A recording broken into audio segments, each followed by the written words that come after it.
Peace, family. Y'all know who it is. It's Bakari Lumumba, progenitor of LumumbaSpeaks.com, a Black empowerment initiative, back once again. Another video, another provocative conversation where we're going to be talking about combating racial battle fatigue. So, what we're going to do is we're going to let some people come into the room, then we're going to have a great conversation. But of course, we're going to discuss what is racial battle fatigue, right?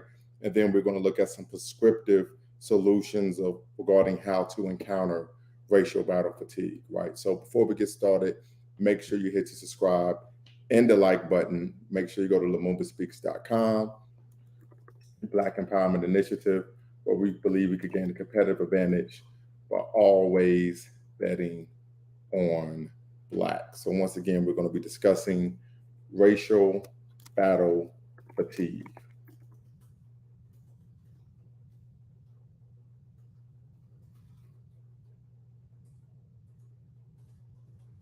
So, before we get started, as you all know, Queen Elizabeth of Great Britain passed away, I believe, yesterday, right? And so, of course, there's been a lot of conversations people have been having regarding uh, Black people's response, right? I was on Facebook today and they said Black Twitter, Irish Twitter was tearing it up. But we know there's still a lot of people, unfortunately, who feel a bit dismayed by her death and by her passing. And I think this kind of goes to what we're experiencing in our community, what is known as Stockholm syndrome, right? We know for a litany of reasons, many of our people identify more so with the oppressors, historical and even contemporary, than we do with our own selves and persons today.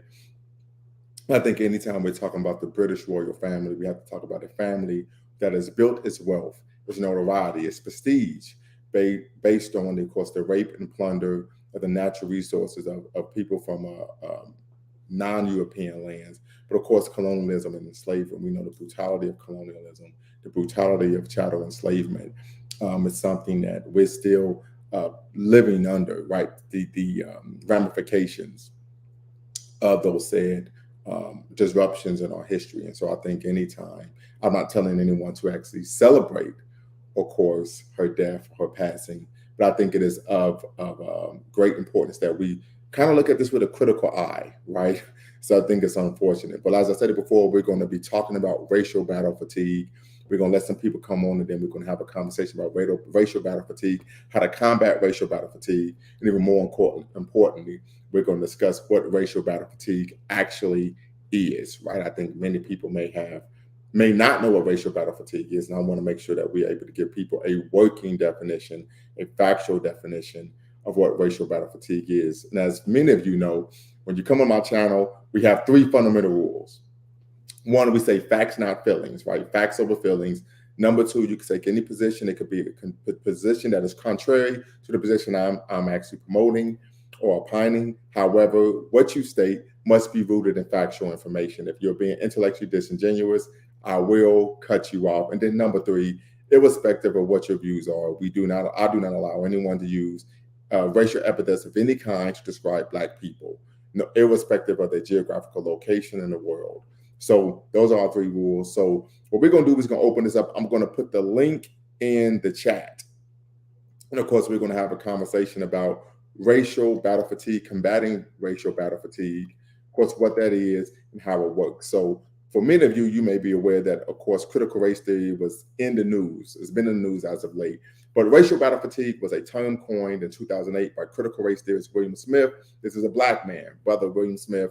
It was originally used in reference to the experiences of African American men in America, but is now expanded to describe the negative and racially charged experiences of all people of color in the United States. Dr. William Smith, defines racial battle fatigue as the cumulative result of a natural race-related stress response to distressing mental and emotional conditions. These conditions emerge from constantly facing racially dismissive, demeaning, insensitive, and or hostile racial environments and individuals. So he argues that people of color experience daily battles of attempting to deflect racism, stereotypes, and discrimination in predominantly white spaces, and must always be on guard or be wary of the next attack they may face. Both the anticipation and experiences of racial trauma contribute to racial battle fatigue. Of course, some of the symptoms of racial battle fatigue are suppressed immunity and increased sickness, tension, headaches, trembling, jumpiness, chronic pain, and healed injuries, elevated blood pressure, and a pounding heartbeat. So he argues that racism, of course, is a mental health issue, right? A mental health issue, and even affects our natural health, right? Our physical health as a result of us having to combat racial battle fatigue. So one, I would like to know, like I stated before, the link is in the chat. We'd like to know individuals, anyone aware, have they ever heard of what racial battle fatigue is? If so, what were the thoughts of the working definition I provided from his individual who coined the term, Dr. William Smith?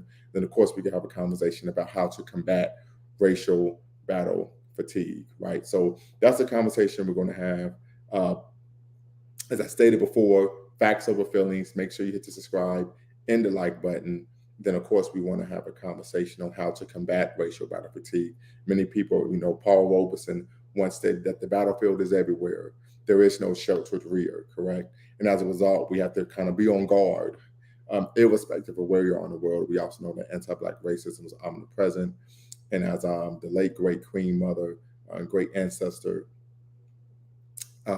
Frances Cress Welsing taught us, that racism affects us in all areas of human activity, right? I even know that there have been times when many people have argued that anyone could be racist. I can recall that I was on a actual broadcast yesterday, and the brother said, well, no, you sound like you're racist, right? And I said, well, no, I'm ethnocentric, right? But the reality of the situation is Black people don't have the power to be racist. Racism is power plus prejudice. And then, of course, whenever I ask a question about how Black people can be racist, I always ask the question of how can Black people adversely affect other groups of people as a group, right? And of course, the comment, they can't give any examples. So we're talking about racial battle fatigue. I put the link in the chat if you want to come on, be part of the conversation about your thoughts of what racial battle fatigue is, and then, of course, how we can combat racial battle fatigue. So I'm going to put the link in the chat once again. Love to get you all's thoughts on what racial battle fatigue is, and then how can we efficaciously combat racial battle fatigue. And of course, you can answer the question if you were aware of this thing called racial battle fatigue, in which Black people are simply, unfortunately, fatigued from, of course, having to battle microaggressions, insults, physical, sometimes even physical assaults, and of course the emotional tension that we have from living and working oftentimes in a predominantly white environment. So we're going to have a conversation today about racial battle fatigue. So with that being said, I'm going to give people some time to come on. And of course, we're going to have a conversation about Queen Elizabeth passing. As many of you know, she was the longest reigning monarch in British history. She ascended to the throne, I believe, in 1953.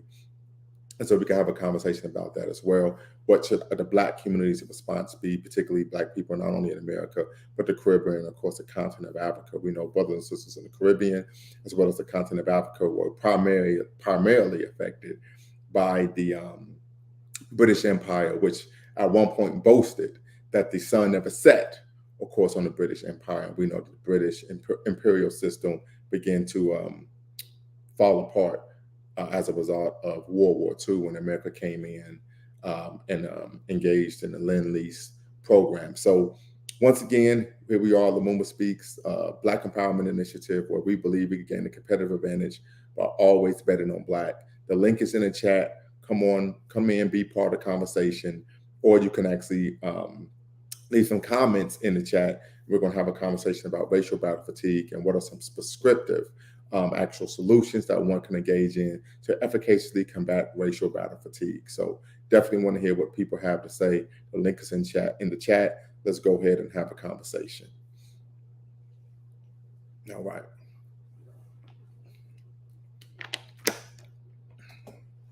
Any thoughts on racial battle fatigue, what it is, how it works, and how we can, of course, combat that? So what I'm going to do is, I think I got some new people that came on, I'm going to make sure that I review, of course, the definition of racial battle fatigue, pay homage to the individual who coined the term, then we're going to move forward. So racial battle fatigue was a term coined in 2008 by critical race theorist William Smith. It was originally used in reference to the experiences of African-American men in America, but it's now expanded to describe the negative and racially charged experiences of all people of color in the United States. Dr. William Smith, defines racial battle fatigue as the cumulative result of natural race-related stress, response to distressing mental and emotional conditions. These conditions emerge from constantly facing racially dismissive, demeaning, insensitive, and/or hostile racial environments in, of course, individuals. People of color experience daily battles of attempting to deflect racism, stereotypes, and discrimination in predominantly white spaces, and must always be on guard or wary of the next attack they may face. Both the anticipation and experiences of racial trauma contribute to, of course, racial battle fatigue. Racial battle fatigue causes people of color to suffer from various forms of mental, emotional, and physical strain, which can lead to psychophysiological symptoms. The symptoms of racial battle fatigue are suppressed immunity and increased sickness, tension, headaches, trembling and jumpiness, chronic pain and healed injuries, elevated blood pressure, and a pounding heartbeat. So a lot of these things can come from, of course, microaggressions, situations where you're feeling you always need to defend yourself, and of course, more so than just coming from living and working in a predominantly white environment, right? So we definitely want to have a conversation about how to combat racial battle fatigue, dealing with racial trauma. We know that this is an issue that many of us, unfortunately, have to deal with, right? Living in America, right? As we know, the battlefield is everywhere. There is no sheltered rear, and we know anti-Black racism is omnipresent. I always tell people one of the best mental health breaks I've ever given myself was to leave the country for a week or a weekend, whatever you can do. I always tell people, don't buy a pair of shoes, don't buy a pair of Celos, sister, don't buy a pair of Jordans, brother. Purchase a passport and get your monkey behind HE double hockey sticks out the country, and it's good for your mental health. So I want to have a conversation regarding racial battle fatigue. Once again, the link is in the chat, and I definitely want to have a conversation with some individuals regarding what are some prescriptive manners of actually combating racial battle fatigue. As we know, many people argue that this leads, unfortunately, to Black people oftentimes having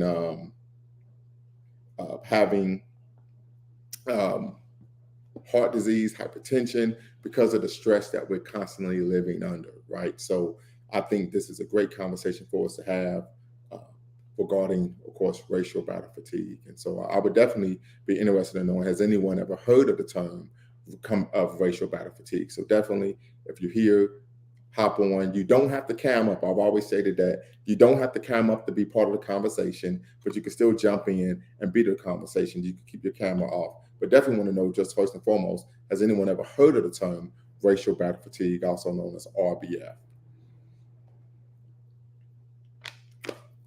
So definitely want to know that. Has anyone ever heard of the term racial battle fatigue? I first learned of the term in my doctoral program.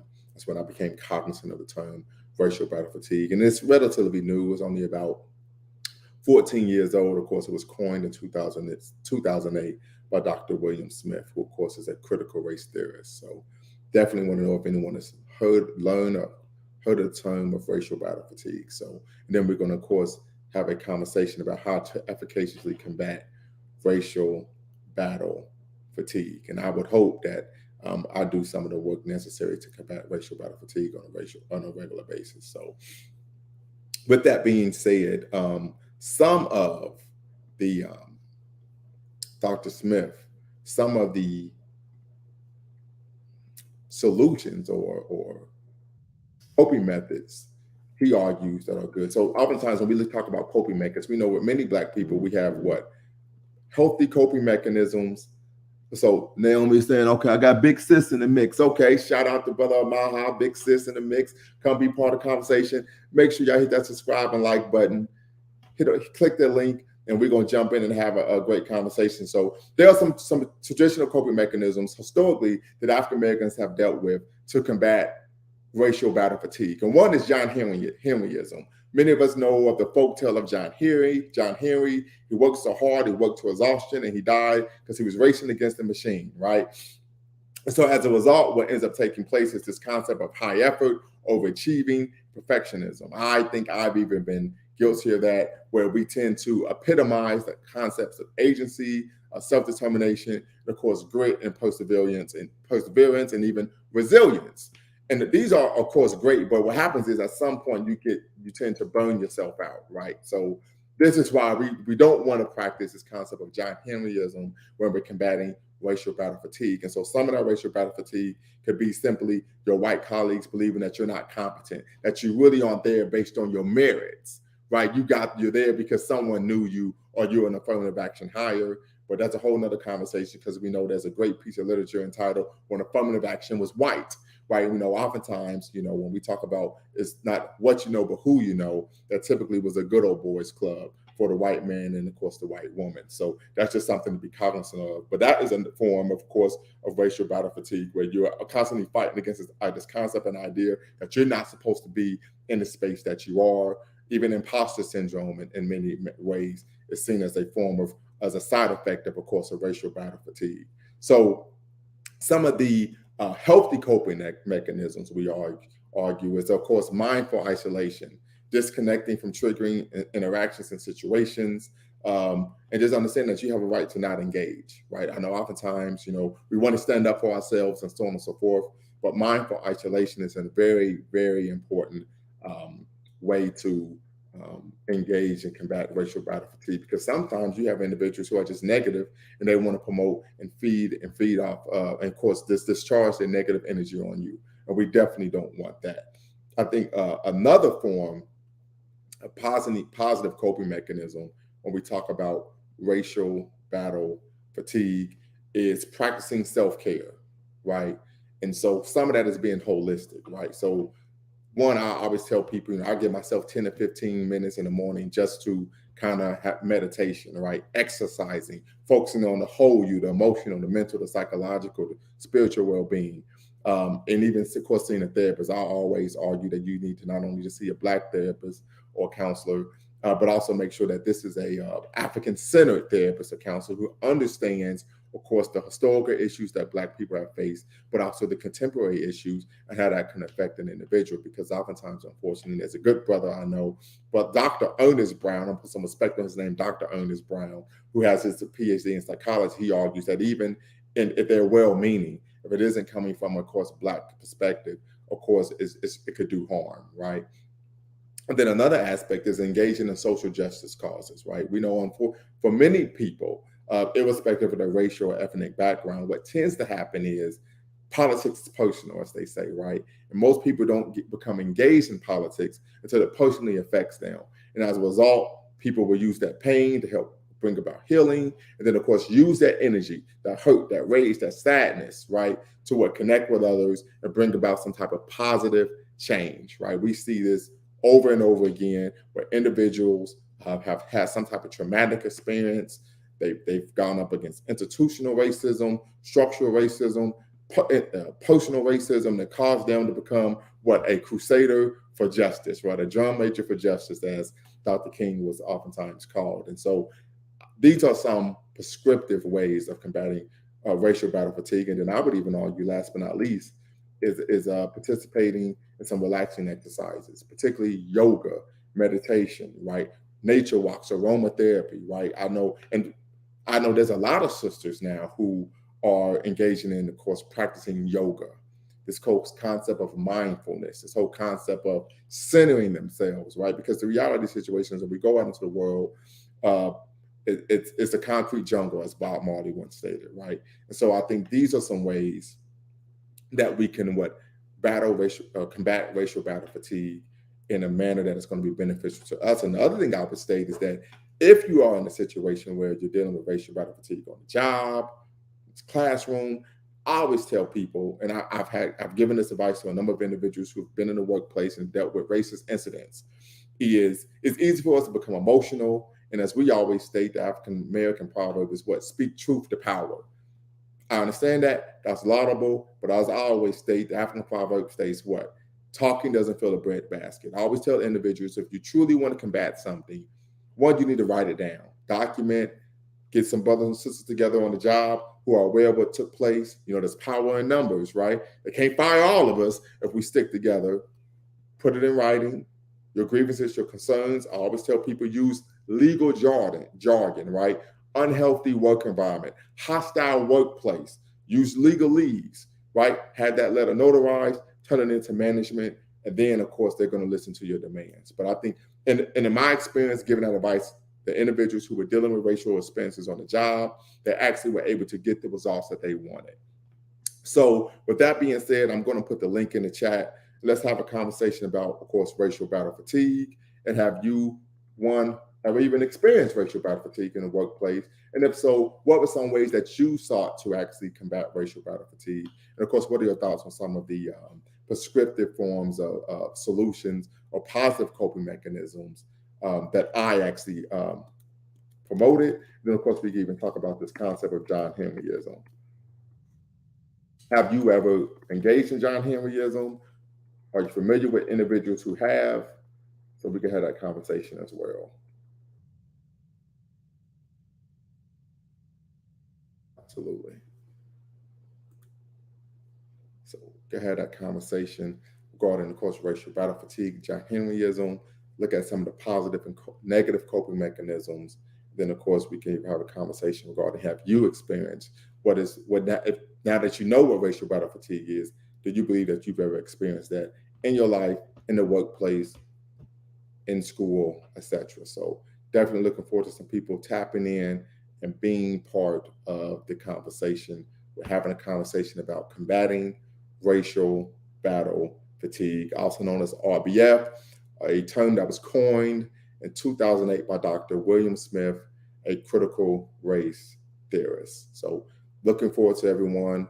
Please tap in, be part of the conversation. As I stated before, you do not have to cam up. You do not have to turn your camera on to be part of the conversation. You can simply tap in, keep your camera off, and then we can have a conversation regarding combating racial battle fatigue. We out. I've experienced racial battle fatigue probably all of my life. No doubt, brother, tap in. We out. Be part of the conversation. Big sis, this is my big sister, everybody. So everybody say a shout out to my big sister, Naomi. What's going on here? Hey, can you hear me? Yes, I can. Okay. I guess the only thing I want to say is, just thinking back over my experiences throughout my career, Mm-hmm. I don't think I've ever really experienced, any type of racial injustice. I don't know Right. if I didn't know, Mm-hmm. how, you could just be going along and Right. not realize that you're being discriminated against, or I've just been lucky enough to worked in an environment where I didn't have to deal with that. Right. And that's true. Sometimes you could be lucky enough. Sometimes racial battle fatigue is based on, and it's internalized, right? So you could walk into a space and think that individuals don't think highly of you. Right. Sometimes but I do hear people who sometimes confide in me and, they're having issues on their job. Mm-hmm. And one thing I do try to note or, take a step back and think like, okay, are they creating these situations? Are they being paranoid? You know what I'm saying? Right. Right. Because unless you a person who always thinks somebody's out to get you, Right. or you know what I'm saying, you could Right. take any situation and flip it to, Right. oh, they're attacking me because of my race, or they Right. don't like me. So sometimes I have to, look at that and say, okay, let me step back and see, what type of person this person is. Are they the type that's always, you know, screaming some type of issue? Right. Because sometimes we could be our own worst enemy. Absolutely. And I would give you an example. So this is this is an article in the New York Times today. Oberlin College, which of course is in North Central Ohio, is known as a bastion of progressive politics. They made their bones as being a stop on the, of course, Underground Railroad.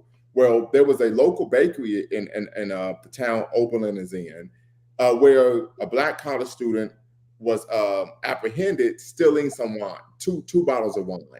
The student then accused the bakery of being racist and having a history of racial prejudice. The college, the dean, the students, the president all came out and said that, yes, this place was racist. Turned out to be completely false. Now the college has to pay them $36 million. So sometimes, you have to be the adult in the room. Yeah. and say, no, this isn't racism. You was just effing up, right? Exactly. Take Sometimes some ownership. And that's you the have way I feel kind of like in today's times. Like nobody wants to take accountability for their to. actions and they want to, blame everything on race. And I was like, and when you do that, you water it down. You know Mhm. what I'm saying? So when you actually have a situation or a case of racism, no one's going to take it Right. seriously Like the boy that because cried wolf. yeah, because everything is race now. Right. So nobody's really gonna take anything that we say seriously if we're always trying to use race as, a get out of jail free card. You know Absolutely. what I'm saying? And Absolutely. so, some people try to make you feel bad when certain situations happen to black people. And I kind of look at it like, well, they shouldn't have did it. Or, Right. they Well, shouldn't have put themselves in that situation. right. You know, I And know part of some that things is are we were raised that way. Like we were yeah, raised in a situation where if you did something wrong, we're not taking up for you. Right. exactly. So Yeah. we never had that out. You know what I'm saying? No. And that's just reality. Like, if you get caught doing something you're not supposed to do, you just need to own up to it and say, Right. dang, I got caught now. Were, they, specifically looking to see what you was doing? Probably. Right. But you know what? You just proved them right. You know Absolutely. what I'm saying? Absolutely. So you can't be mad at yourself. Can't be mad at nobody but yourself. So, So what are your thoughts on this concept of John Henryism? Right, this is seen as a negative coping mechanism to combating racial battle fatigue, feelings of imposter syndrome, where Black people overwork themselves to prove that they are competent. We all know the folktale of John Henry, where he was working so hard, raging against the machine, and he beat the machine, but ultimately ended up dying as a result of working himself to exhaustion. What are your thoughts on a negative coping mechanism such as John Henryism? I think if you find yourself having to do that, then I feel that that's a toxic environment. Mm. I feel that um, if I have to stress myself out, do more than the next person, just to prove myself, that's unhealthy to me. Mm. And I think if we realize that, because there was a time where I would stay after work just so that I can make sure that I met the numbers, or, I put myself ahead for the next day. And I thought about it and I was just like, why am I doing this? Everybody else is going home, but I'm still here. Why am I staying over? What's the point? Nobody else is doing it. Right. Everybody else will say it'll be here for the next day. So I had to think about it like, Mhm. I'm not going to stress myself out. I'm not going to overwork myself. And, what's going to happen if I can't do the job? They're just going to find somebody else to do it and replace me. You know what I'm saying? Right. As long as I put my best efforts forward, I think You know what I'm that's saying? enough. Right. As long as I put my best effort. You still there? Yeah, I'm still there. I kind Okay. of hurt myself. Okay. I'm Okay. gonna sound like a little echo. Okay. But anyway, yeah, I was like, and you're right. You have to take care of yourself. Hmm. There has to be some level of self-care. And if you feel that you have to do this for approval, or for them to like you, or for you to get, special accolades, then you need to reevaluate, the environment and say, hey, is this healthy? Is, Right. is this something that I'm putting on myself, or are they making me feel like this is something that I need to do to get ahead? Absolutely. Absolutely. Jatoon B, tap in. What do you what say you about this topic, racial battle fatigue? Um, I put in the comments that I've probably experienced RBF uh, all my life. Okay. Um, I can't say that I have been, uh, uh, have had racist, quote unquote, acts committed against me. Maybe one time in college, um, you know, oh, I'm talking about overt racist acts. Got you. Having said that, however, And did you go to an HBCU or a PWI, no, HWI? I went to a PWI. Gotcha. Okay. I went to a PWI. And, you know, having said that, though, growing up Black, African American, however you want to call us, in this country presupposes its own fatigue. Right. You know, because even though I'm not experiencing overt racism in my daily life, all I gotta do is turn the TV on. Right. Right. I turn the TV on. I go into the store. They looking at me. The security guard is following me around. Not Right. the other ethnicities. They following me around. Right. You know, So, I see unarmed Black men and women get shot every day on the TV by the right. state. And now let me ask you this. You mentioned going to the store. Now, this is the experience I've always had, is that whenever I need help in the store, there's never anyone there to help me. But when I Right. don't need They help, just like they're all of a all up in sudden. my face. And here's the thing, though, as Black people in this country, I don't think we realize the level to which we internalize some of those cues. Right. Because you, like you said, you go into the store and you're looking for help and there's nobody to be found. More often than not, when I go into the store, I'm not asking for nobody to help me.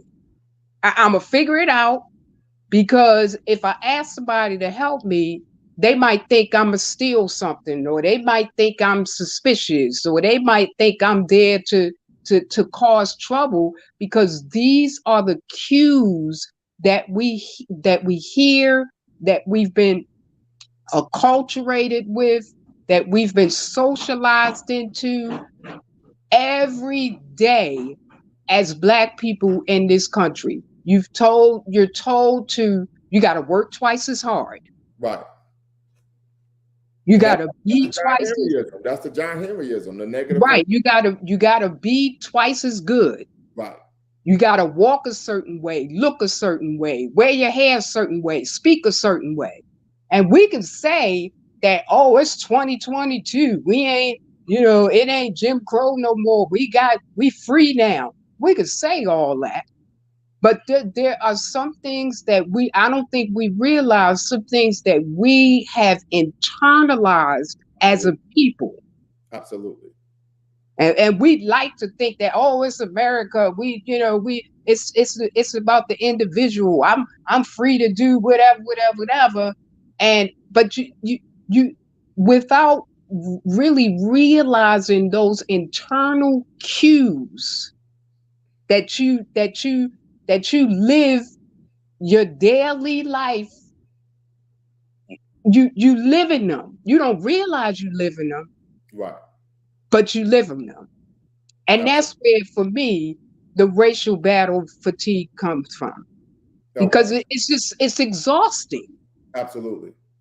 It's exhausting. I cannot see it.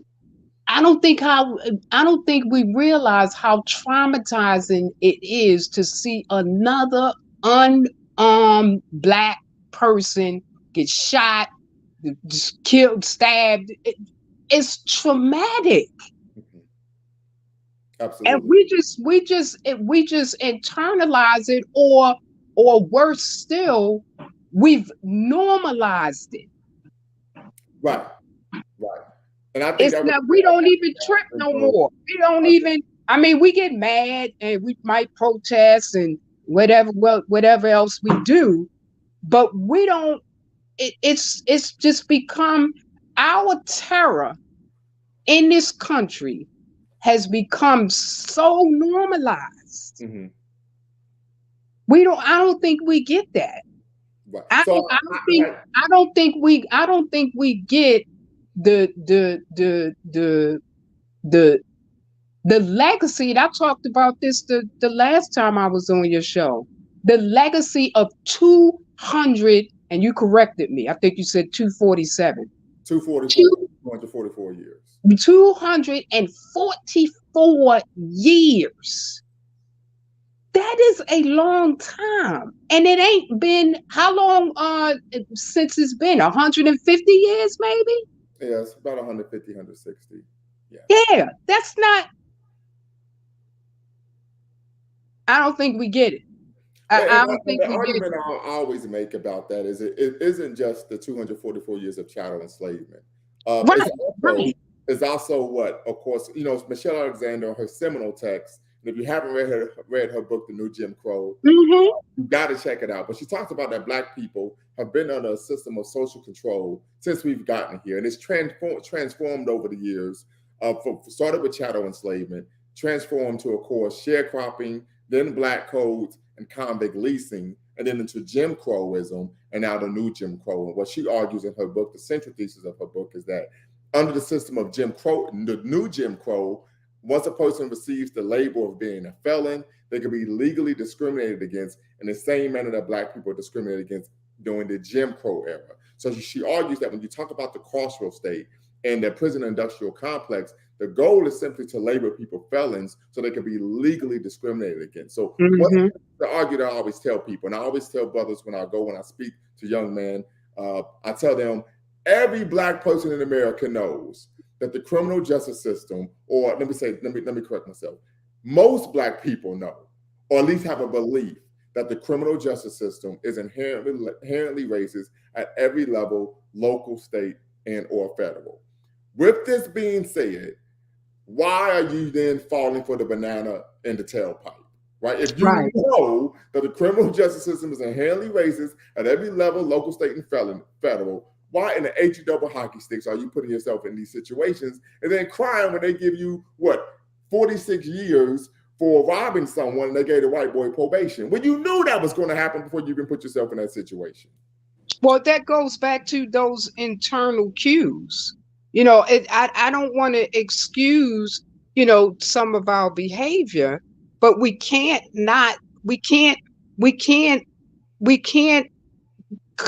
come from arrive at an analysis without taking everything into account. We got to take all of it in account. And yes, people are adults. Mm-hmm. They're free to make choices and decisions. But when you're given one or two options, what do you do? Well, so I'm gonna push back against that. Mm-hmm. Number one, I would argue, and I actually did a show on this. I did a 3-part series. Brother Nate, appreciate you tapping in. I did a 3-part series on combating the carceral state. And one of the things I stated on the first part, and this is just an innocent plug, so you can go and check out some of the videos on my channel, but make sure you hit the subscribe and the like button and the notification bell. But one of the things that I mentioned was that historically in America, the face of criminality was white people. Literally, we talk about public enemy number 1, public enemy number 2, public enemy number 3, Bonnie and Clyde, Al Capone, Pretty Boy Floyd. The face of criminality was white people. We didn't see Black people engaging in criminal activity at the level we see or at the rate that we see until the intersection of 3 pivotal events in American history. That is integration, the liberalization of Black community values, and the breakdown of the Black family unit. So I would argue that irrespective of what conditions a person is living in, no one has a right to commit crime or break the law, particularly because there's a domino effect. When people commit crimes in Black communities, you're going to have what is known as middle class flight, meaning that people of means are going to leave the community. Number 2, as a result of people of means leaving the community, you're going to have businesses leave the community. When businesses leave the community and then people of means leave the community, our children then are forced to go to under-resourced schools that do not allow them to have a competitive advantage in a ever-globalizing, not only society and economy, but also world. So there's a domino effect, and that's why I'm vehemently opposed to, of course, Black criminality. What say you? Okay.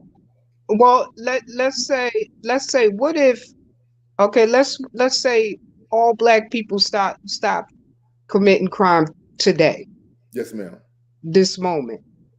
And but Hallelujah. we're still left with the material conditions that are created by the structures, the policies, the laws, the EDOs, the you know, everything that is America.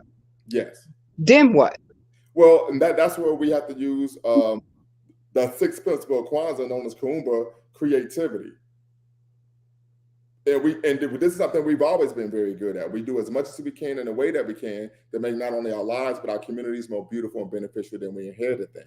And so this is something that we've always done. This is something that we need to tap back into and do as well. Because what happens is almost like the situation where they talk about the monkey with the shiny object. They know what you're doing. As soon as you get enough resources or you get enough money, then they come and get you, and then all of it is gone away. I think Biggie Smalls had a song where he talked about that. He was selling drugs and had stacked enough money, then got arrested. And all the money he made had to go to bailing him out of jail. So he was right back at zero. Naomi, I go right think, ahead. I think you want to comment. well, I think we just need to create our own opportunities. Mm-hmm. I mean, they did it years ago. Why can't we create our own utopia? You know what I'm Right. saying? Like, why do we have to feel that we have to continue to live? I don't know if this is the right word for it, in their society. You know, Mm-hmm. a lot of If we criminals are create it smart. here, they just gonna bomb it.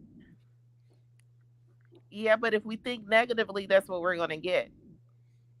I mean, Like I'm the probably people in sure Tulsa. because to be quite honest with you, the men, you know, our ancestors, the people back then, they really, really feared for their life.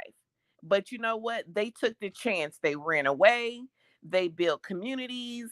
They applied for jobs. They, signed up to vote, even though they were getting threatened, getting hung, getting raped. To be quite honest, they had it hard.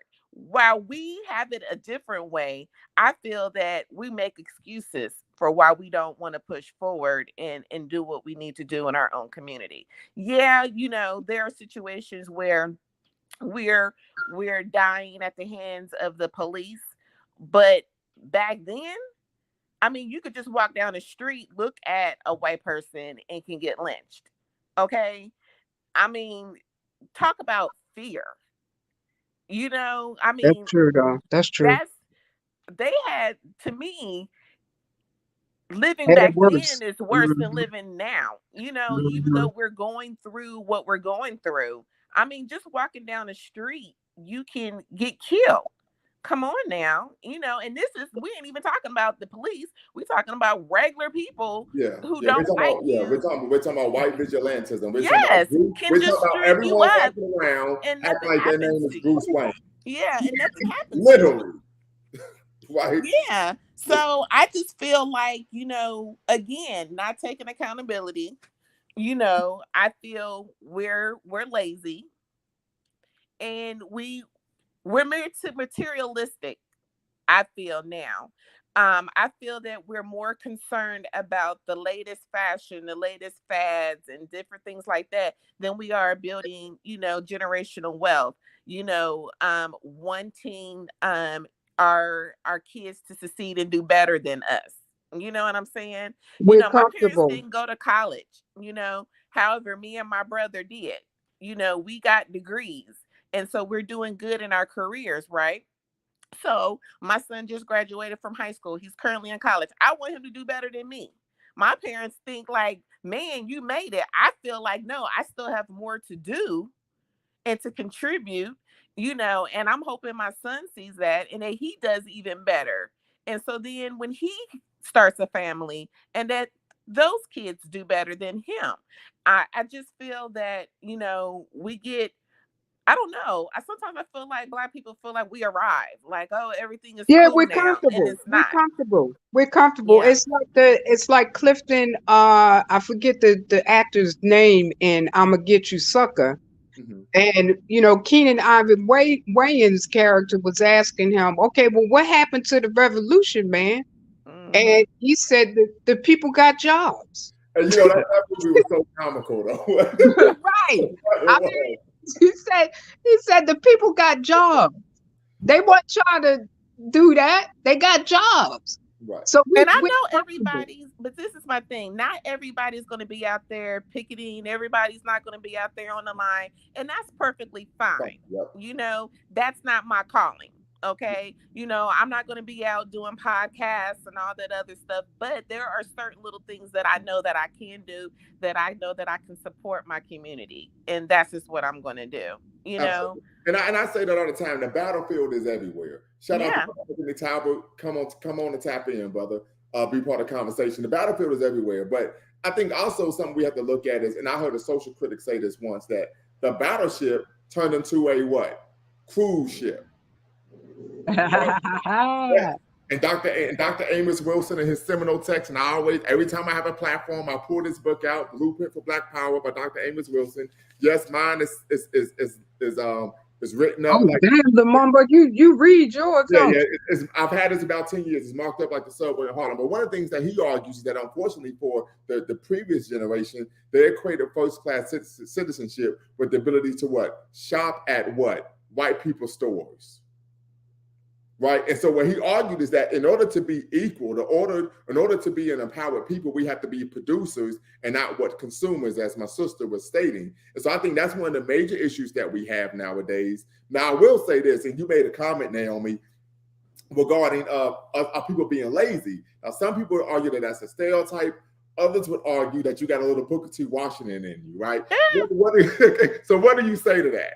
I mean, what I mean by lazy, what I mean is not putting forth an effort. Not necessarily. I'm not saying that our people are just lazy because we're Black. I'm saying that, sometimes, like I said, they feel like they arrived. They don't have to really do anything because they don't have to work as hard as maybe, past generations had to get to a certain point. You see what I'm saying? Right. Now, when you talk about, spending money here and there, I spend money wherever I feel like it, wherever I want. However, there are times where I do make a conscious effort to buy Black, to give and to sow into, into businesses that, are trying to do for their family and to bring something new into certain areas in our city, because I feel like I have a right to spend my money where I want to spend it.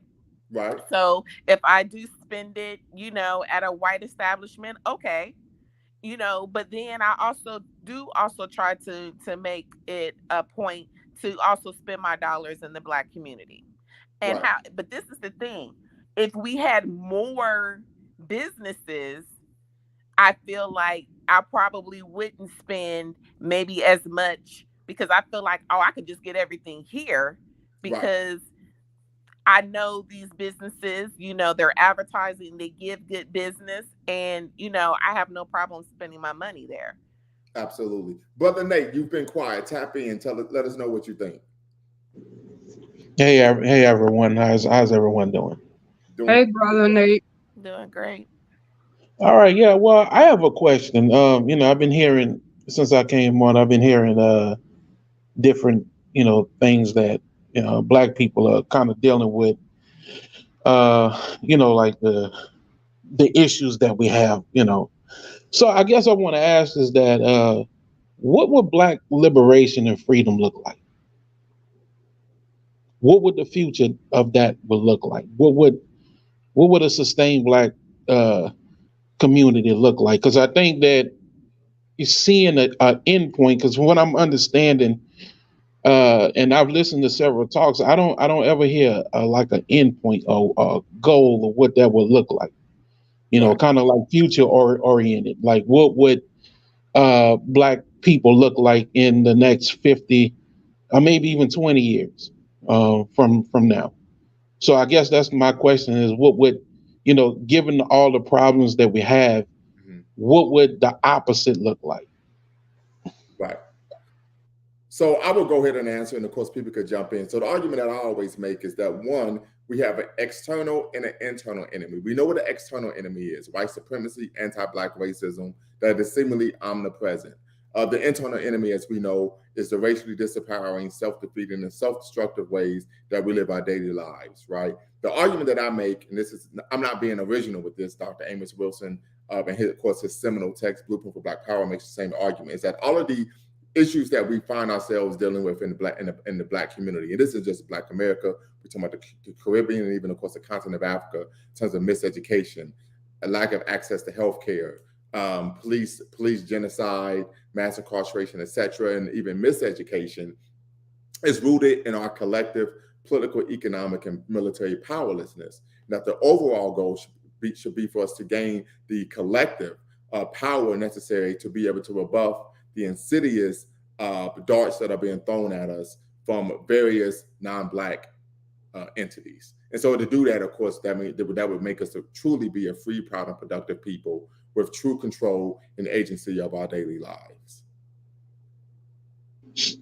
So without those things, can we conclude that with with all the crime and things of that nature, then it's kind of hard to just leave it up to, we just need to make better personal moral choices. I mean, without necessarily the institutions to have an alternative. Would you agree to that? So I would say yes and no. I would argue, number one, and of course, Asada Shakur states this in her memoir, and I always tell people to read that as well. That is the female version of Malcolm X's autobiography, if you want to ask him, the Black female nationalist version of Malcolm X's autobiography. But she argues that the first step to being a revolutionary is you have to change your mind and change yourself. Right. And so if you want to build institutions that are beneficial to our community, then first and foremost, you have to have the proper mindset. My sister Naomi was talking about this whole idea and concept of Black businesses, but we've all been to some Black businesses that were woefully unprofessional, were woefully understaffed, right? Woefully, for lack of better words, had no business being a business, right? And so, yes, we need strong institutions, but we also have the institutions that are actually serving the benefit, the needs of our community, rather than bringing our communities down and promoting negative stereotypes of what it means to be Black. Because we know, unfortunately, that many people, irrespective of their geographical location or where they come from, unfortunately tend to have a negative a concept of what it means to be Black and a very positive concept of what it means to be white. So part of that is going to be, of course, the intellectual aspect, what we call freeing ourselves from mental slavery. And then, of course, second would come the building of those institutions. But the overarching goal would be, of course, for us to gain the political, economic, and, of course, military power.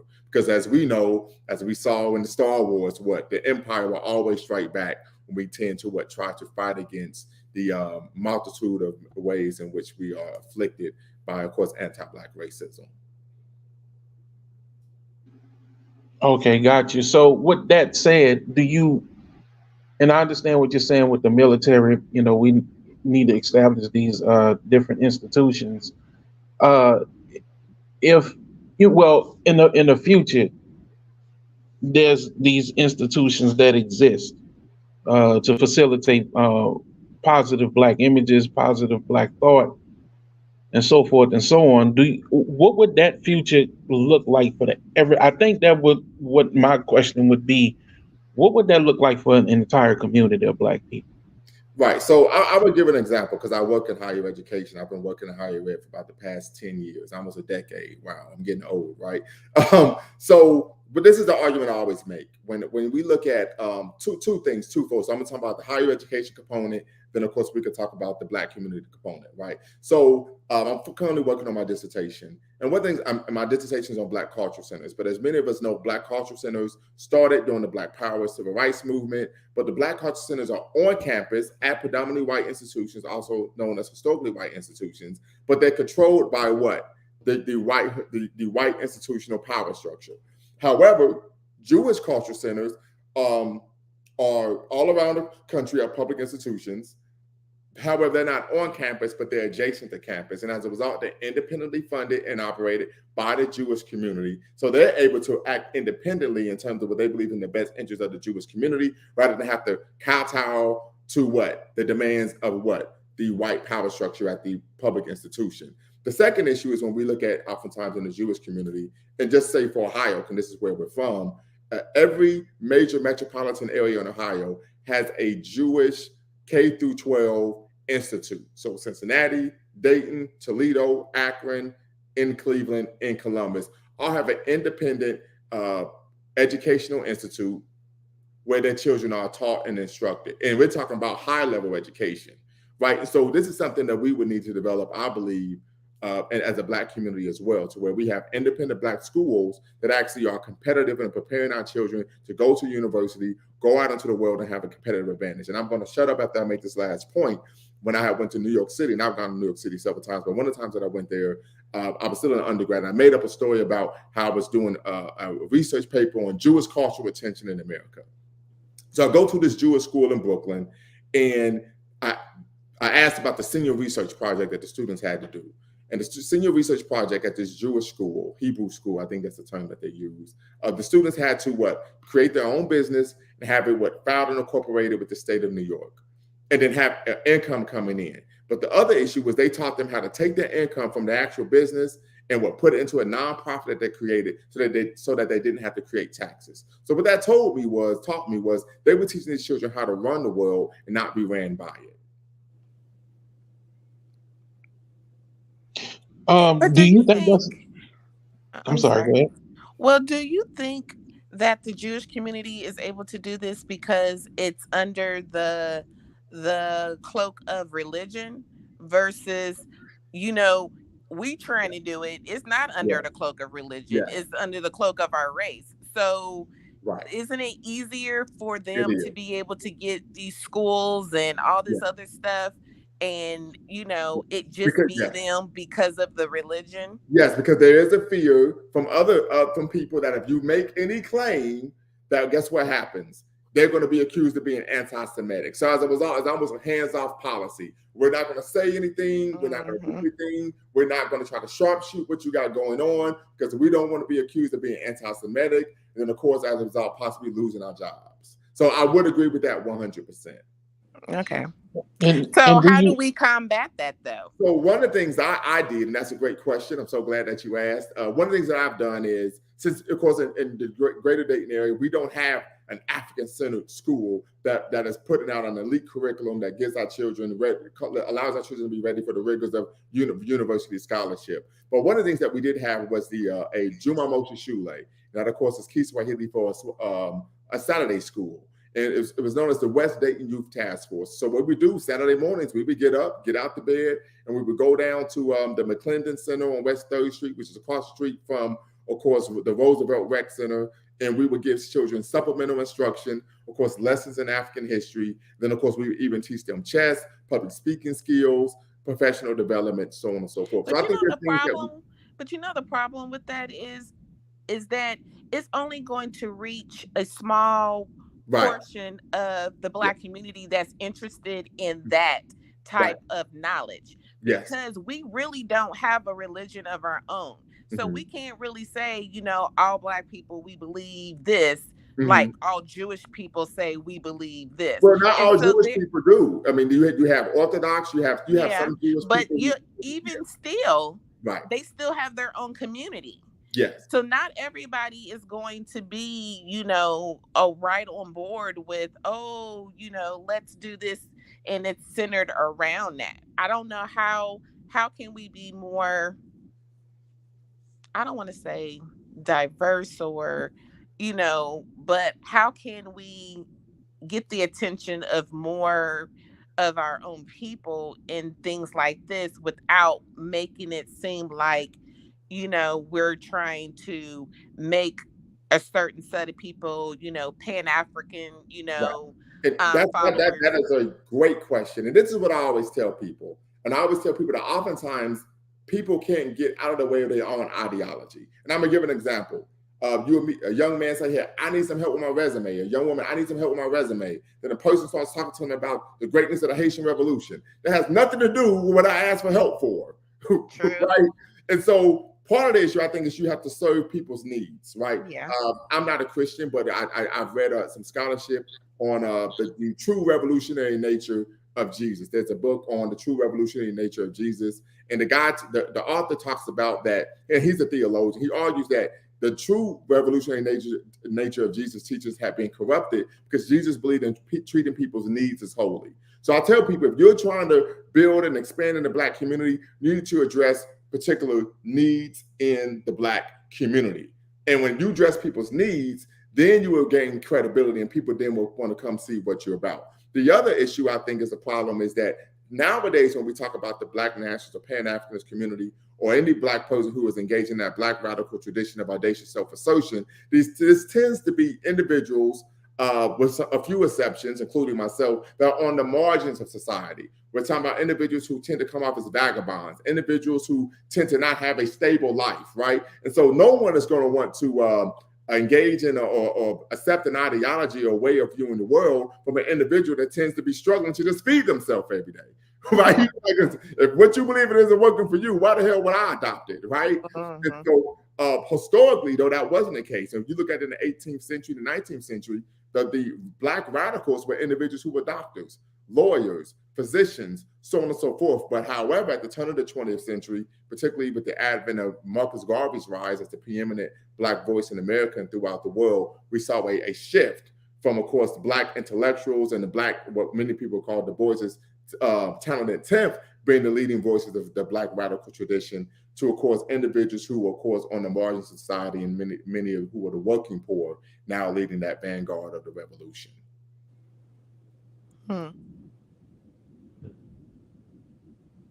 Okay.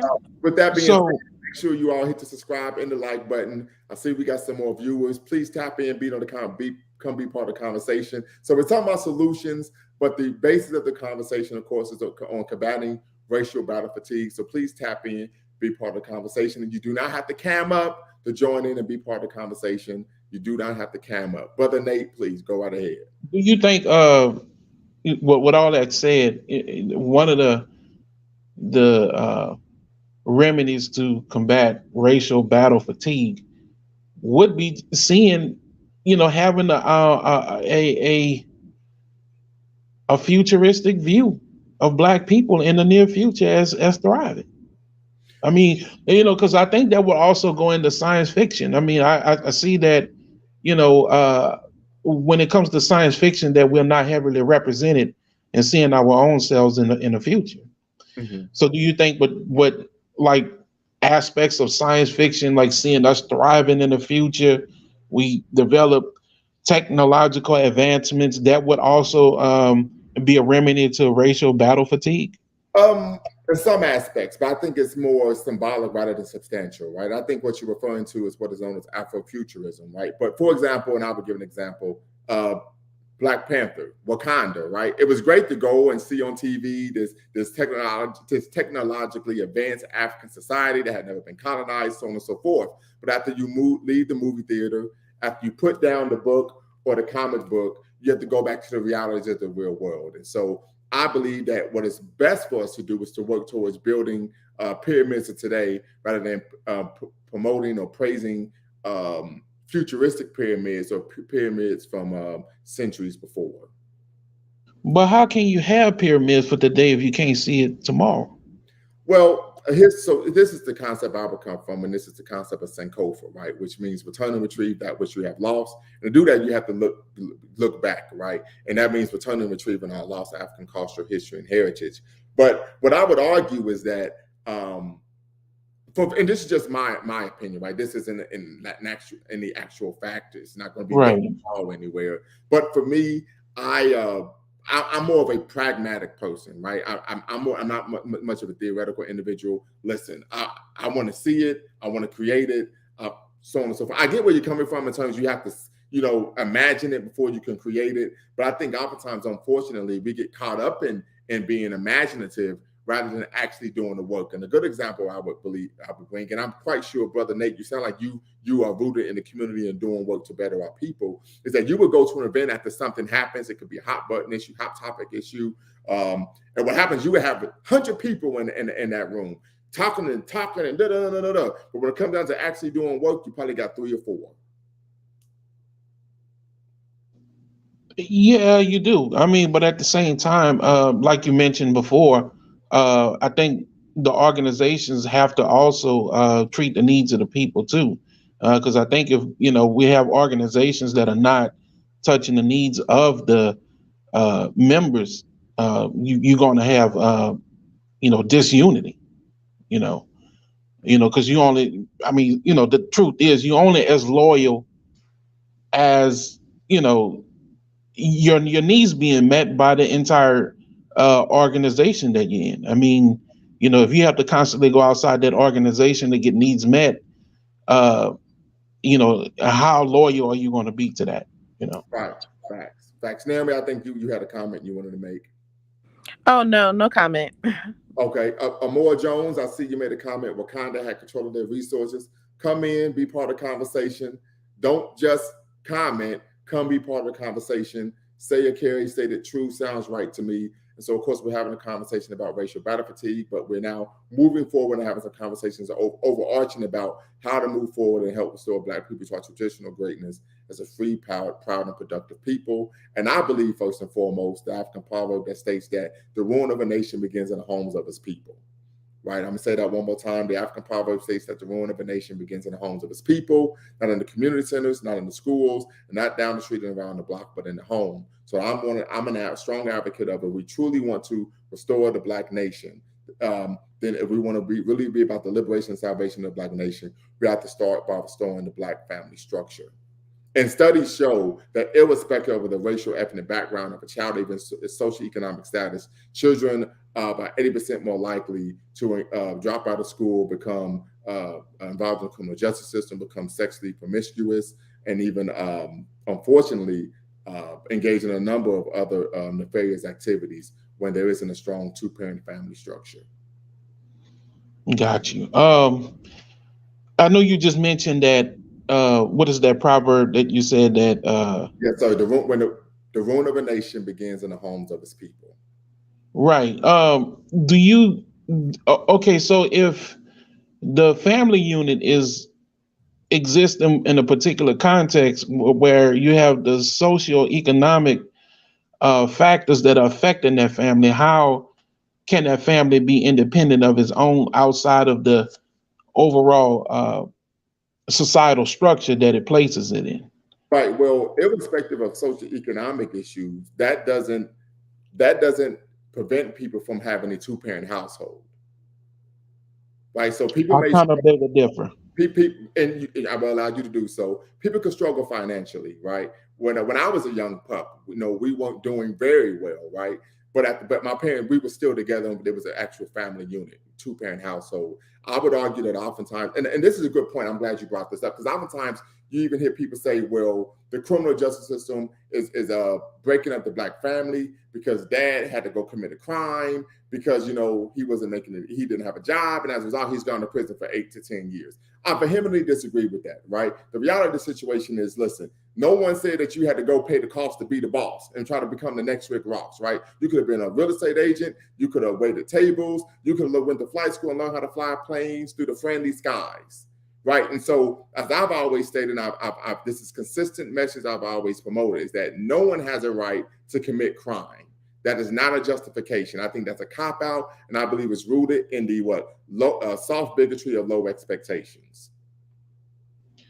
But in many regards, crime is committed against the Black community in wage theft, the extraction of resources by corporations, state and government. So crimes are, if you really think about it, the crimes. I agree with you. But once again, by us going out and committing crime, it doesn't benefit us or our community. And it can now be sitting up in San Quentin for 20 years. And now our children are growing up without a father. And now mom is in the home trying to do the best she can. And she's not protected because the father and the man and the husband isn't there. So even though these things are true, engaging in crime ourselves doesn't benefit us any. And one of the big things about me is I'm about engaging in behaviors that are going to be beneficial to the Black community. Second issue I'm going to make, and we could talk about even going back in history to during the Black Power Civil Rights Movement, the COINTELPRO. One of the reasons why COINTELPRO was so effective is because they had Black people who were on the margins who were sympathetic to an issue of Black liberation, but they were engaged in a criminal activity. This is documented. And what they would do was whenever Black person would go commit a crime, they would hang 20 years over their head and say, now go be an agent for us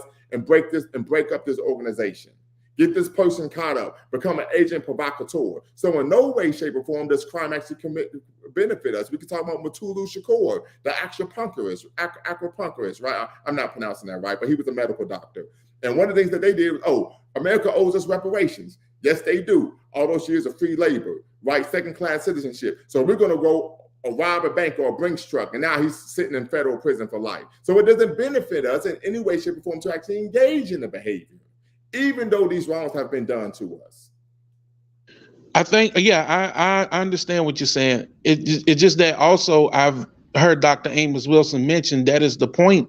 That is one of the tenets, one of the major tenets of oppression is that you are not operating in your own interest. You actually operate against your own interest. Yes. And so the thing is that, I mean, I'm trying to figure out, this is my dilemma. I'm trying to figure out how much can we say we just need to make personal choices, irregardless of the overall overarching system of oppression. Exactly, the system of oppression. So, how much can we say that we just need to do this, we need to do that, or we're not doing enough of this? I mean, because that can be argued, just across the board. But the thing is that, we have, and I'm not trying to, just say in the sense of, you're trying to make excuses, but just certain things is just true. It just remained true. Right. And so this is what I would say, and I agree with you 100%. And when you say that oftentimes the system of oppression is that what people are not working their own interests. And we also know that oftentimes what it tends to happen is that many scholars have made an analogy that the African American community is a colony in which resources are extracted and there is an equal trade for those resources. So I agree with you 100%, Brother Nate. But what I also tell people, particularly young men and women that I mentor, is that the reality is, if you make a decision, you are the one that's going to be held accountable for it. People could be outside protesting, saying, hell no, we won't go. No justice, no priest. Free Tukey, free XYZ, free Shanae, free Byron, right? But the reality is, you're the one that's going to be sitting in the jail cell. And so you have to do a cost-benefit analysis. And I think most criminals, unconsciously, they engage in a cost-benefit analysis, right? Most miscreants, and I can say this because at one point in my life, I dabbled on being a miscreant, unfortunately, right? And my sister would get on the phone and curse me out back then, right? But I was almost 20 years. But what ended up taking place was, the reality is many people have to make the decision that does engaging in this criminal activity outweigh the cost of getting caught. John Gotti said it best. He said, it's a great life unless you get caught. So right. I want to make one point and I'm going to yield it. So say for instance, like what's going on right now in Mississippi. Yes, so if people out there committing crimes or stealing water, would we castigate them and say that they should make better choices? No, absolutely. I think that's a different situation, right? That is out of actual necessity, and people know that's why there's been a state of emergency declared, right? I would argue the same thing when Hurricane Katrina hit. You had individuals, there were some people that stealing stuff, but there were many individuals who were seeking food and water, right? And so I think a reasonable person would understand the difference between someone who's living through a natural disaster and is seeking resources to feed themselves and their family, and someone who is simply engaged in a criminal activity or stealing from someone, so on and so forth, because they don't value other people's property. And I'm going to bring it over Sister Naomi. I think she wants to tap in, and then Sister Jetson B. But one of the things I remember growing up, I think, and Naomi, you could correct me on this if I'm wrong, but I would believe that our parents' car was stolen 3 or 4 times. And oftentimes it was by teenagers who simply wanted to go for a joyride. But guess what happened as a result? Our parents' car insurance went up. So they had to pay for someone else wanting to have fun at our expense. Right. Right. I agree with your assessment of what was going on in the other state with the water shortage. I it goes back to what I said before about accountability. You know what I'm saying? And basically, we know right from wrong. And so I just feel that, we as a people have to stop making excuses for bad behavior and trying to blame the white man for it, because not everything that happens to us is a product of, some form of discrimination. We just have to know the difference. I'm so glad we having this discussion tonight. I just had a discussion like this with my sister, and what we've talked about the neighborhood that we had grown up in, and it's become a blighted neighborhood, if you will. And I was explaining to her that this is this comes from intentional, systematic, consistent neglect on the part of the government in these neighborhoods. It's intentional. And so what she said was, well, the people they got to take care of it. They got to take care of it too. And I said, true. At the same time, how do you, if you measured the neglect of the people compared to the neglect of the municipalities, whether it be city, local, federal, state, whatever, which one outweighs the other? And I think sometimes we get lost in this pull yourself up. It's kind of like a quasi pull yourself up by your bootstraps argument about why we not where we think we should be, without taking into serious account the legacy of our experience in this country. We gotta stop. It's almost like we want to divorce ourselves from that and then talk about, we should be where, we should be whatever. I'm not making excuses for Black people. I'm always going to rep Black people. I'm always on the side of Black people. I'm sorry. But I think sometimes we get lost in this, analysis of where we at today, independent of 400 years. Like we supposed to be somewhere based on what?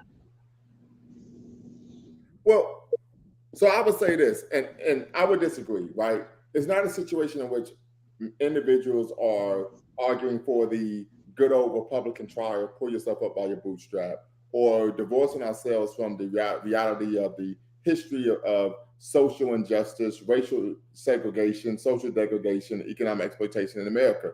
What I'm arguing and what my sister was arguing is that engaging in racially disempowering, self-defeating, and self-destructive behavior only harms us. It doesn't hurt the power structure. It doesn't hurt anyone who engages in anti-Black racism. It only harms us. And so one thing that we don't want to do is what? Hustle backwards. Well, Amos Wilson said it's in, I think it was Amos Wilson who said it's in service of white supremacy. Yes, you're talking about his book, and I think I have it right here. Yes, Black on Black Violence, the Psychodynamics of Black Self-Annihilation in Service of White Supremacy. And one thing he argues is that we have to be out of our cockamamie minds in order to engage in this type of behavior, and where we're doing this to ourselves.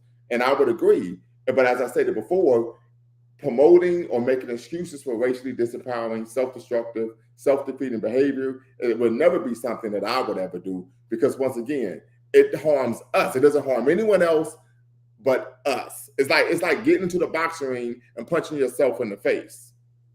So how do we get to our young people, especially?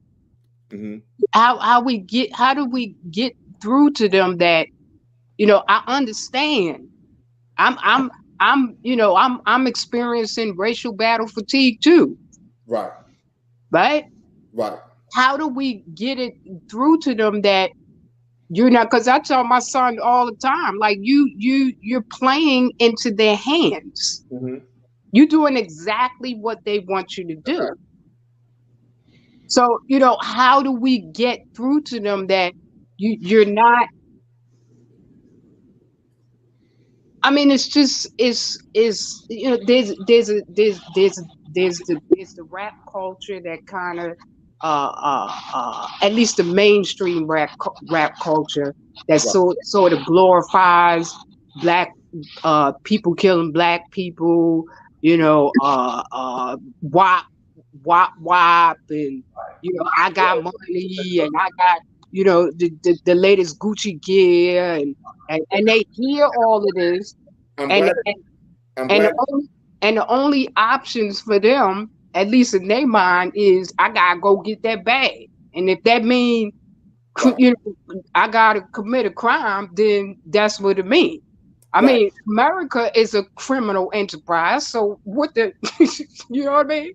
Right. Well, once again, and I'm glad you made that point. You said rap rather than hip hop, because we know there is a difference between rap and, of course, hip hop, right? Because we know, as KRS-One once stated, rappers spit rhymes that are mostly illegal, but MCs spit rhymes that uplift their people. And we know that hip hop is a subculture of African American culture that contains 5 core elements that exactly. I just watched the documentary on it. I'll say Black Power. Right. And so I would agree with you. So I think there's a couple of things. One, as I said it before, being able to serve people needs, I think, is of the utmost importance. Right. The second issue is we have to provide, and this is something I've seen because I work with young brothers, is that when people come and speak to them, or even sisters, right, they want a model of success that they can emulate. So I'll give an example, and this was many years ago. Probably even before my daughter was born, where there was like a Black women's think tank, and they brought young ladies from the high schools and middle schools to the think tank, but all of the speakers were Black women who were overweight, average looking at best, and single. Ain't nobody checking for that, right? I remember I went to a Black think tank where all of the speakers were extremely effeminate and was advocating that the young man should have a diary. Ain't nobody checking for that. Nobody checking for that. You know what, man? I'll take my man. I'm way out of here. But when you bring brothers in who are masculine, right? When you bring brothers in who have a certain gravitas and cachet about themselves, and which they're not married to a white woman, right? And they're able to be competitive and successful, of course, in modern society. Those are, and haven't compromised their Blackness. Those are the type of individuals that brothers are going to want to listen to. And the same with the sisters, who when you can have a Black woman come on who is successful, who is educated, who has a husband, right, who's built like a linebacker, and of course she has beautiful children, and she's doing her thug thizzle out here in these streets, and I'm talking about in a positive way, not in a ratchet or raunchy way, then those young women are going to listen, right? And so I think it's important that when we go and reach out to young folk, that we look the part, right? And that we're able to speak the vernacular as well. But unfortunately, oftentimes, particularly because I work in higher education, they bring people in that young people aren't going to be attuned to listening to because, of course, how they present themselves. So my one of my points is that you mentioned, again, the line of thought I'm keep hearing is that we need to make better choices. We don't need to be criminals and degenerates and things of that nature. Okay, so if it's about making better choices, then that's the case. Liberalism, like you mentioned, the welfare state, that caused what you mentioned that caused these things, then we just simply need to make better choices, irrespective of those those attacks that the liberalism and the welfare state.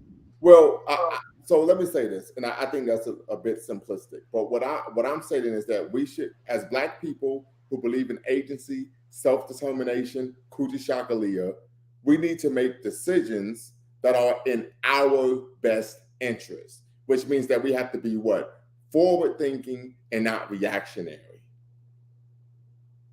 I get what you're saying. I mean, because myself personally, I mean, I have never been to jail. I have never, lived that kind of life. So I understand what you're saying, that it's beneficial not to engage in that kind of lifestyle. But at the same time, I've had good family. I've have a good mother. I've had good people to instill certain things in my life, as opposed to someone else that lives in the same system that they didn't have that. Right. Well, and I'm glad that you brought this up. So 4 years ago, I was at Ohio State, and I went to an event where they had a brother who was a former, he had been to prison for selling drugs. And he came in and he talked about how he grew up in a single parent household and he was impoverished and so on and so forth. And I said, but that's not society's fault. You need to go have a conversation with your parents about why they weren't intentional about creating a healthy, holistic environment for you that you will be born into and reared in. And I stopped him. I said, I have to stop you right there, because you're making society responsible for the decisions that your parents made. As I stated, and when my sister was on, she can attest to this. There was a time where we were on food stamps and we were a family of 5, right? However, guess what? My dad didn't go out and commit a crime to try to put food on the table. And so one of the things we have to be honest about is that many Black African-American men, myself at one point in my life as well, whenever we have a financial problem, the solution is go hit a lick. When I was 19 years old, I was in a part of a conspiracy. We were going to rob a restaurant, myself and 2 other individuals. The same day that we was going to rob that restaurant, 3 hours before we were going to rob the restaurant, someone else tried to rob it. They were caught and they had them on camera on the news talking about, why did you do it? With the camera in their face. So part of it isn't just, growing up in the right family. Everyone knows right from wrong, but part of it is in terms of our values and the decisions we make when we're dealing with adversity. And unfortunately, for many of our people, whenever they have a financial problem, I had financial problems before. There was a time once when I was an adult with 2 children, I only had 10 cents in my bank account. But I had to understand and know, if I make this decision, it might send me over, but the consequences are going to be much dire in the current situation that I'm in now. So this isn't about, just make better decisions, don't be a criminal. This is about Black people being self-determining, having agency, and making decisions that are in our best interest, and decisions that don't benefit the power structure that we live under. And I mean, and it's really, and there's no way. That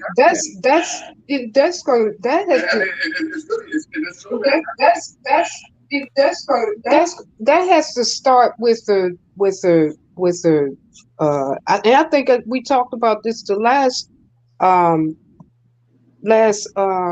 episode, that starts with a cultural revolution.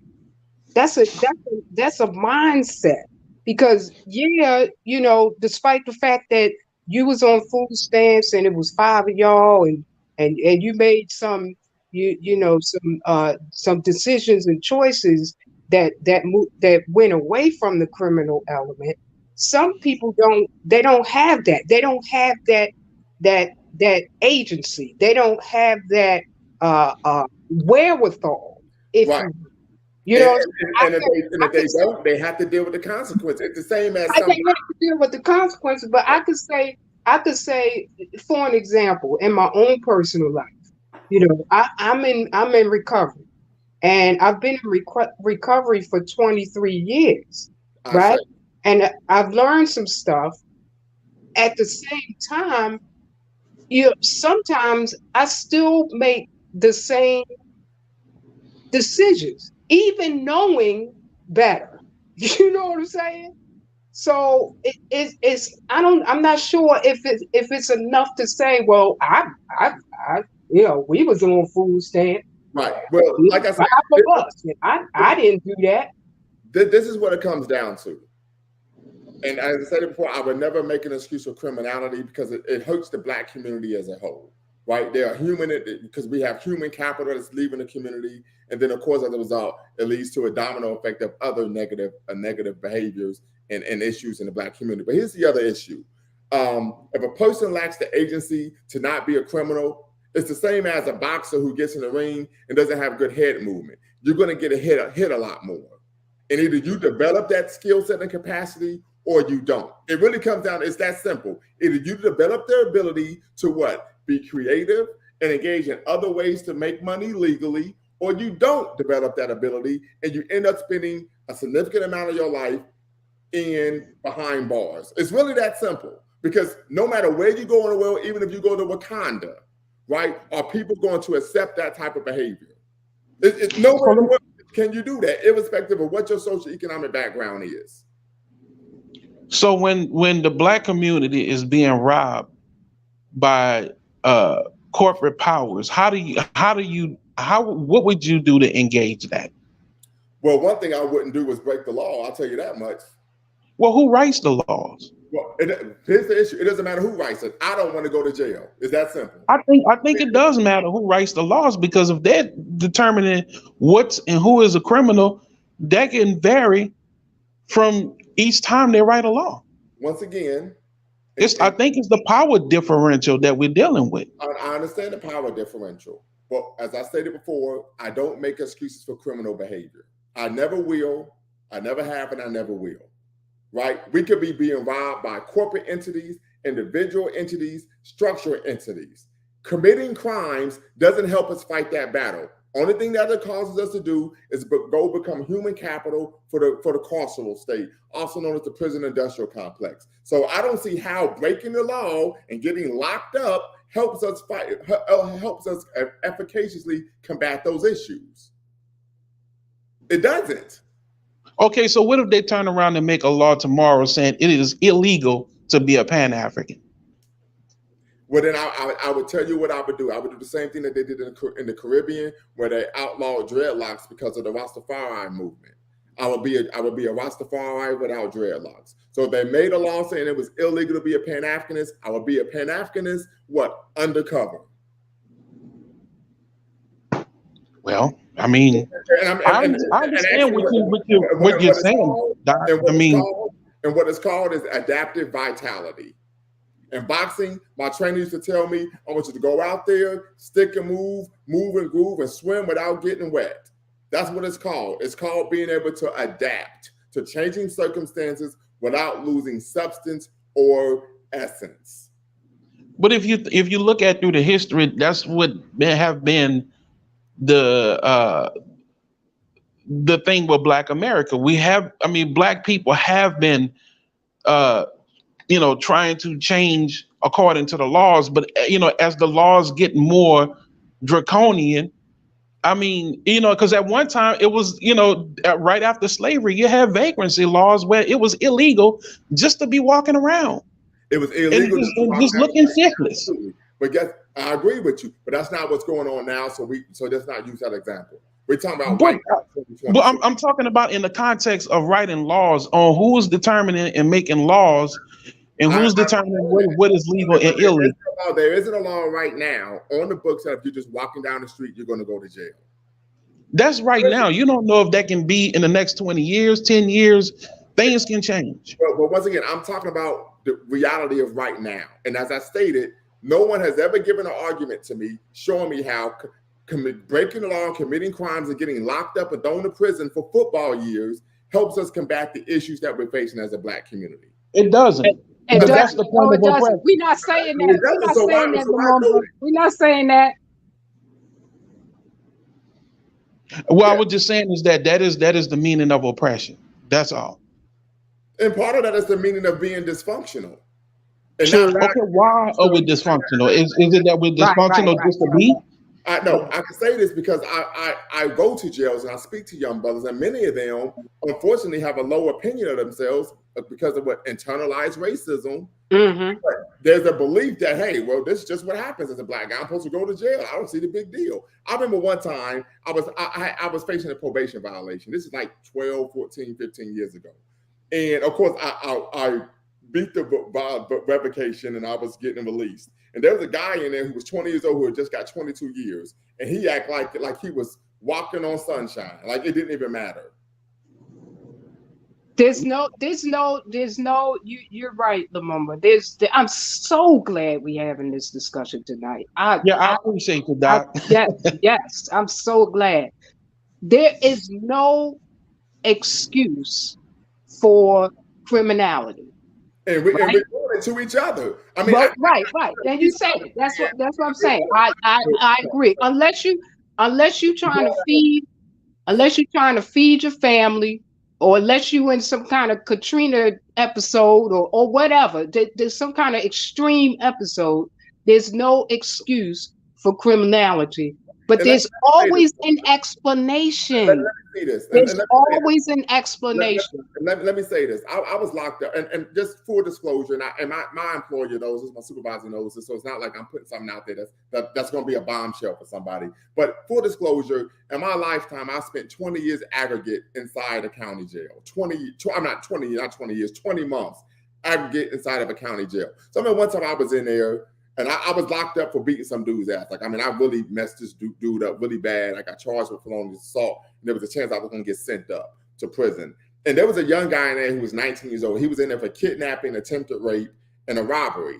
This young man grew up in the suburbs in a gated community with an underground pool in the backyard. He grew up with means, but because of the music he was listening to, he thought it would be cool to snatch some girl off the street and then act like he was going to rape her and rob her. And as a result, they gave his ass 9 years. So as I said it before, some of it, as the sister said, is cultural. The rap music promotes this type of behavior, and they think it's cool. Then next, when you get caught up, they're looking at it, looking like, oh my God, what am I going to do? But as I said it before, the biggest issue is that engaging in criminal behavior doesn't help us fight any of the battles that we're trying to fight. It doesn't. It's an example of hustling backwards. Mm-hmm. It really is. And I can say this because, as I stated before, I had spent 20 months of my life inside of a county jail. Literally, not figuratively. I've been arrested over a dozen times in my life, particularly between the ages of 19 and 24. So when I state that a lot of this was going on, is there are individuals who just think this is what I'm supposed to do. You have some individuals growing up in households that are criminal incubators, where the parents are teaching them to hit licks, rob people, and commit crimes and do drugs inside the house at a very early age. And none of these activities help Black people progress as a free, proud, and productive people. So I'm all about engaging in behaviors that are going to help us, not hinder us. Right. Hey, Doc, I'm about to get ready to roll, man. I got to go pick up something, man. But it was real good talking with you, bro. Yeah, real good discussion. No problem. We got some more people on the line, so please tap in, everyone. Be part of the conversation. You're watching Lumumba Speaks on YouTube, a Black Empowerment Initiative where we believe Black people could gain a competitive advantage, of course, by always betting on Black. We were having a conversation about combating racial battle fatigue. If you don't know what racial battle fatigue is, please let me know in the chat. Come be part of the conversation. But of course, the conversation kind of dovetailed a bit into, of course, this idea of oftentimes we find people, and of course, in the Black Republican sphere, talking about pull yourself up by your bootstraps, so on and so forth. And we know that there have been a number of crimes that have been done to Black people in a myriad of ways throughout our history, of course, here in America. However, the argument that I make is I believe that Black people, right, we should, of course, engage in behaviors that are going to be in our best interest, because engaging in criminal behavior, becoming incarcerated for any amount of time does not help us combat and fight those battles that we're seeking to combat and fight. So once again, we're having a conversation on racial battle fatigue, some of the positive coping mechanisms of racial battle fatigue, some of the negative coping mechanisms. As many people may be aware, it's one of the negative coping mechanisms in terms of combating racial battle fatigue that oftentimes was promoted to us as children is the African folktale, of course, of John Henry, what is known as John Henryism, right? This whole idea of you overworking yourself, racing against the machine. And of course, John Henry, even though he was successful in racing against the machine when he was building the railroad, we do know that he ended up succumbing to exhaustion and of course subsequently died. And so many people argue that that concept of John Henryism is a unhealthy coping mechanism. And so, of course, we want to promote healthy coping mechanisms when we're talking about combating racial battle fatigue, also known as RBF. For those of you who do not know, racial battle fatigue was a term coined in 2008 by critical race theorist Dr. William Smith to actually discuss and highlight the myriad of ways in which, of course, Black people, particularly Black people, but he could later open that up to, of course, people of color, the negative and racially charged experiences of all people of color, of course, in the United States. Dr. William Smith defines racial battle fatigue as the cumulative result of natural race-related stress, response to distressing mental and emotional conditions. These conditions emerge from constantly facing racially dismissive, demeaning, insensitive, and or hostile racial environments and individuals. And so we know that people of color experience daily battles of attempting to deflect racism, stereotypes, and discrimination in predominantly white spaces, and must always be on guard or wary, of course, of the next attack they may face. Both the anticipation and experiences of racial trauma contribute to what is known as racial battle fatigue. For those of you who are unaware, the symptoms of racial battle fatigue are suppressed immunity and increased sickness, tension, headaches, trembling and jumpiness, chronic pain and heel injuries, elevated blood pressure, and a pounding heartbeat, right? So we also know the other symptoms may be constant anxiety, ulcers, increased swearing or complaining, insomnia or stress, anxiety, dreams, rapid mood swings, difficulty thinking or speaking coherently, and emotional social withdrawal in response to racial microaggressions or while in environments of mundane racial stressors. I know that in my career in higher ed, I've seen many people of color oftentimes withdraw from the environment they are in due to, of course, the racial stressors that they were facing. So we'd love for some individuals to tap in, share their thoughts on racial battle fatigue. Are they familiar with racial battle fatigue? Have they ever heard of what racial battle fatigue before, of course, tonight's broadcast? And then, of course, their thoughts on some positive coping mechanisms in terms of combating racial battle fatigue. Once again, you're watching Lumumba Speaks here on YouTube, a Black Empowerment Initiative, where we believe we could gain a competitive advantage by always betting on Black. Make sure you hit that subscribe and like button, and make sure you go to LumumbaSpeaks.com, where you can learn more about myself, the work that we do, and of course, if you would like for us to come speak at your local campus, school, or youth center, or even in the Black community in general, you can reach out to us on LumumbaSpeaks.com. So definitely hoping we can have another brief conversation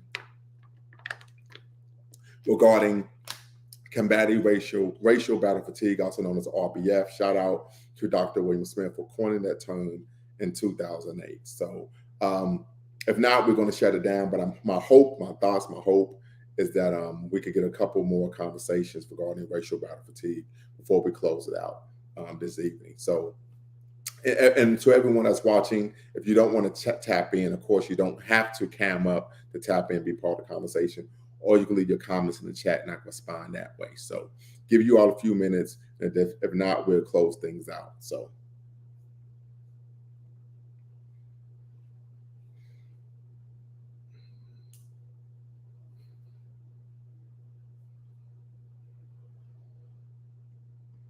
How does that help us? Idea.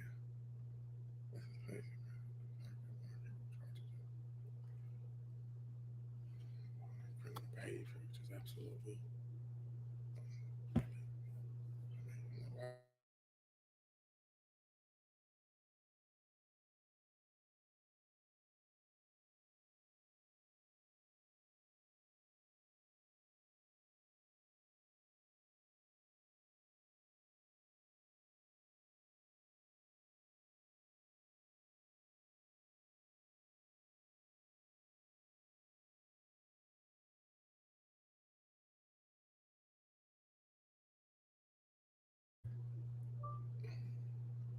All right, so we haven't gotten anyone to tap in, so we're going to call it a night. Thanks everyone who came out, took part in the conversation, and who commented in the comments. Please don't be shy.